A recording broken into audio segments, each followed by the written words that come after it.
இந்த பில்டிங்ல 2021ல எங்க வீட்டுக்கார் மூலமா அக்ரிமெண்ட் பண்ணி இந்த உயர்தர மதுபான கடைக்காக அவரு வாடகைக்கு விட்டிருந்தாரு. விடும்போது இங்க வந்து வெறும் சேல்ஸ் மட்டும்தான், இங்க யாரும் ட்ரிங்க்ஸ் எல்லாம் பண்ண மாட்டாங்கன்ற உத்தரவாதத்துல அக்ரிமெண்ட் பண்ணி தான் இதை வந்து வாடகைக்கு விட்டது. அவர் இறந்ததுல இருந்து இந்த நாள் பொழுது வரைக்கும் அங்க அந்த விஷயம் வந்து மாறாதான் நடந்துன்னு இருக்குது. வெறும் சேல்ஸ் இல்லாம அங்க குடிக்கிறது, அங்கேயே பாட்டில போடுறது, சண்டை போடுறது, பாத்ரூம் போறது போதையில எல்லா அட்டூழியங்களும் நடந்துகிட்டே இருந்தது. இதுக்கிடையில நான் நிறைய டைம் 5 வருஷமாவும் நான் வந்து அந்த டிஎம் ஆஃபீஸ்க்கு போய் கம்ப்ளைண்ட் பண்ணி பண்ணி கேட்டு காலி பண்ணி கொடுங்க சார், என்னால் முடியல, இது சமாளிக்கிறதுக்கு எனக்கு முடியாது, நீங்களும் கேட்க மாட்டீங்க, கடையில் இருக்க ஊழியர்களும் எதையும் இதுக்கான ரெஸ்பான்சிபிள் எடுத்துக்க மாட்டுறாங்க அப்படின்னு நான் பல முறை போய் நடந்து நடந்து எனக்கு பதிலே சரியான பதில் கிடையாது.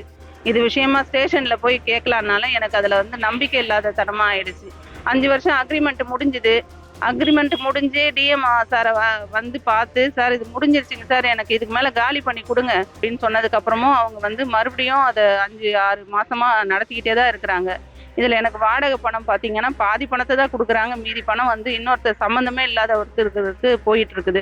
அது எதுக்கு போகுது, எதுக்காக அவர் வந்து பாதி வாடகை வாங்குறாருன்றது இந்த நிமிஷம் வரைக்கும் எனக்கு அந்த விவரம் தெரியல. அதுக்கான விளக்கமும் யாரும் சொல்லவும் இல்லை. அந்த